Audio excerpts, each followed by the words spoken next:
It's just me and you.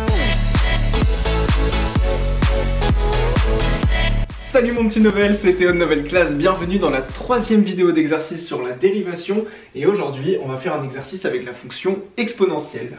Soit f, la fonction définie sur R par f de x qui est égal à x fois exponentielle de moins x, attention au moins x. C de f est sa courbe, donc C de f c'est la courbe représentative de la fonction f. Écrire le tableau de variation de la fonction f. Allez, je te laisse réfléchir un peu à cette question et juste après je fais la correction. Alors, pour représenter le tableau de variation d'une fonction, évidemment, je pense que tu le sais, on va commencer par calculer sa dérivée. L'objectif, je vais le faire ici, ça va être de faire un tableau de variation, comme ceci, tout simple.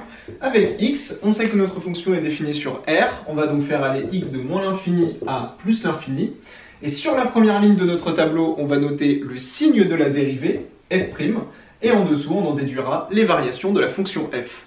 L'objectif, c'est donc de calculer la dérivée f' de x. f' de x, ça va être égal à quoi? Eh bien, on voit ici qu'on a une fonction de la forme u fois v, car effectivement, on a x multiplié par exponentielle de moins x, donc on reconnaît tout de suite u fois v. Et quand on a u fois v, la dérivée est de la forme u'v plus v'u. Alors comme je te l'ai dit dans la vidéo de cours, puis on l'avait vu aussi dans la vidéo de première, ce qu'on va se faire, c'est un petit tableau sur le côté discrètement, c'est la petite technique Novel Class, pour ne jamais se tromper sur ce genre de dérivée. Je vais faire un petit tableau, par exemple ici, où je vais noter u égale, v égale, u' égale et v' égale. Et on va noter eh bien, toutes ces petites informations.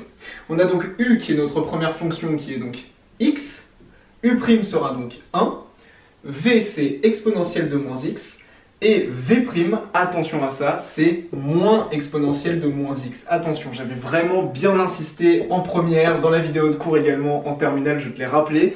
La dérivée de exponentielle de moins x, c'est moins exponentielle de moins x. Car on a ici, non pas exponentielle x, mais exponentielle de u, qui est égale à u' exponentielle u. Si tu as un petit doute là-dessus, eh bien je t'invite à revoir la vidéo de cours et surtout les vidéos de première. On a donc v' qui est égal à moins exponentielle de moins x. On peut donc maintenant calculer la dérivée, qui sera égale, grâce à notre tableau, on ne va pas se tromper, u' qui est égal à 1, fois v qui est égal à exponentielle de moins x, plus v' qui est égal à moins exponentielle de moins x, fois u qui est égal à x.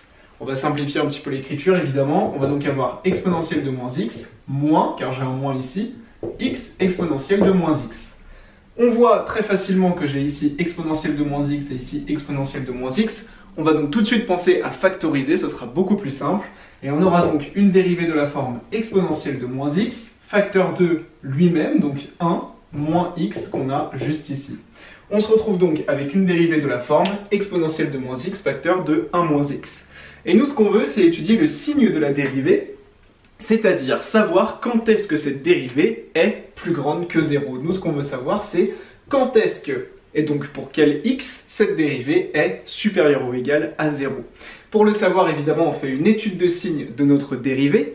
On sait que exponentielle de moins x sera toujours strictement supérieure à 0, donc ça ne fera pas varier et ça n'influencera pas le signe de notre dérivée. Donc on va vraiment s'intéresser uniquement à ce facteur-ci, 1 moins x. 1 moins x, on veut qu'il soit supérieur ou égal à 0. Le 1 ici, je vais pouvoir le passer de l'autre côté, ça va me donner moins x supérieur ou égal à moins 1. Et donc x inférieur ou égal à 1. Car effectivement, pour enlever les moins, je multiplie par moins 1, et donc ça retourne mon signe d'inégalité. Et donc on se retrouve avec x inférieur ou égal à moins 1 pour que ma dérivée soit supérieure ou égale à 0. Bon bah voilà, on a fini le travail sur tout ça, il n'y a plus qu'à compléter le tableau de variation. On a donc une dérivée qui est positive pour x inférieur ou égal à 1. Donc dans mes x, je vais mettre 1 ici.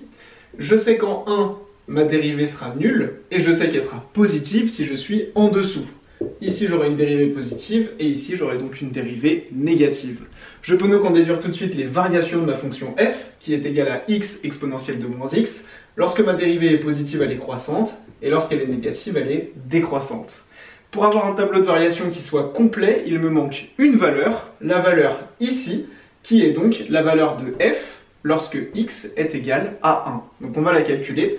On a donc f de x qui est égal ici, donc f de 1 sera égal à x égale 1, donc 1, multiplié par exponentielle de moins 1, comme ceci. Ce qui est égal, donc le 1 ici, 1 fois quelque chose, on peut ne pas le renoter. On aura donc ici exponentielle de moins 1, et exponentielle de moins 1, comme on l'a vu dans le cours sur l'exponentielle, c'est égal à 1 sur exponentielle. Et comme je t'avais dit, j'ai un petit moyen mnémotechnique. Quand on a exponentielle de moins quelque chose, eh bien j'imagine que je prolonge la barre du moins ici, pour me souvenir qu'on a donc l'exponentielle qui passe au dénominateur. Et donc je sais qu'en f de 1, eh bien f de 1 est égal à 1 sur exponentielle, et donc dans mon tableau de variation, ici je peux noter 1 sur exponentielle. Et voilà, on a écrit le tableau de variation de notre fonction f, et on passe tout de suite à la deuxième question. La deuxième question de cet exercice va nous permettre d'aborder un deuxième point qu'on a vu dans le cours, c'est l'inflexion.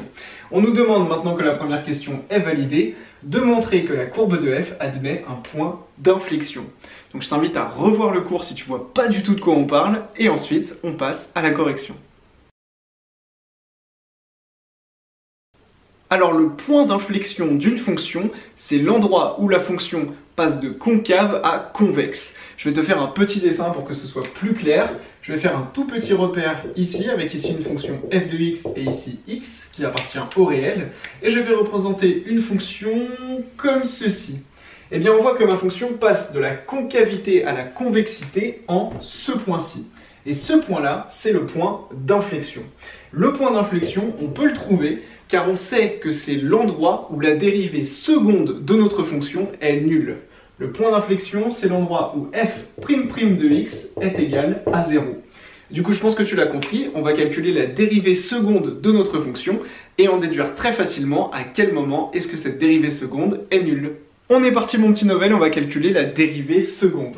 Donc je t'ai renoté que f de x qu'on a là-haut, il est égal à x fois exponentielle de moins x, et on vient de calculer la dérivée dans la première question qui est égale à exponentielle de moins x facteur de 1 moins x. Ça c'est la dérivée qu'on a calculée dans la première question. Et nous ce qu'on veut c'est f' de x.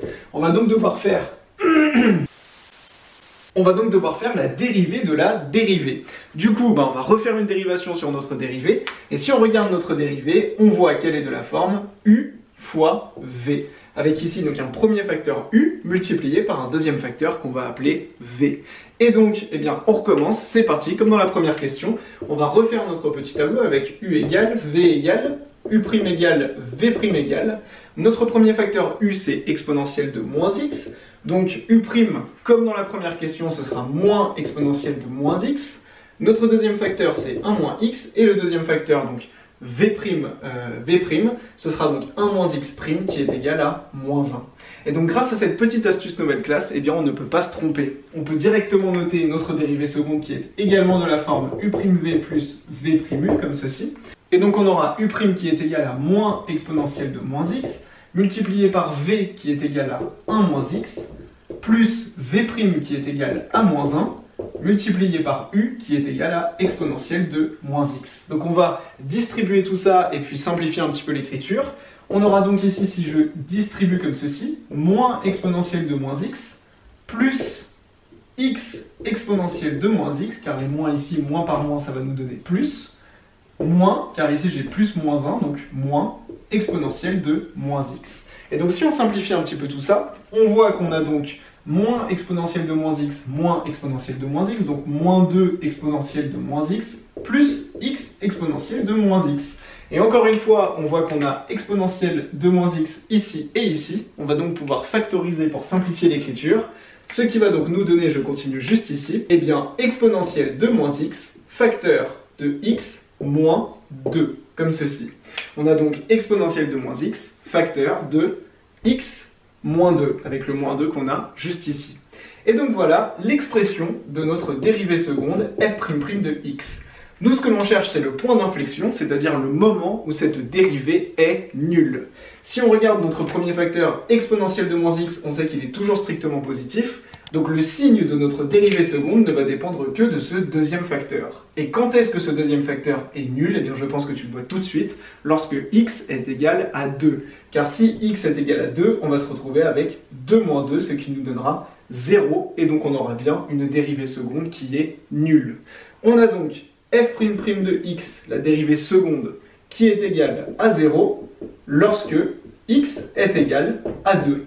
Et donc on a trouvé eh bien, le point d'inflexion de notre courbe de f. On a montré que la courbe de f a bien un point d'inflexion, car il y a bien un endroit où eh bien, la dérivée seconde est nulle, et cet endroit, c'est lorsque x est égal à 2. J'espère que cette vidéo d'exercice était très claire pour toi. N'hésite pas à la revoir une deuxième fois, et je te dis à très vite sur Nouvelle Classe. C'était Théo, ciao.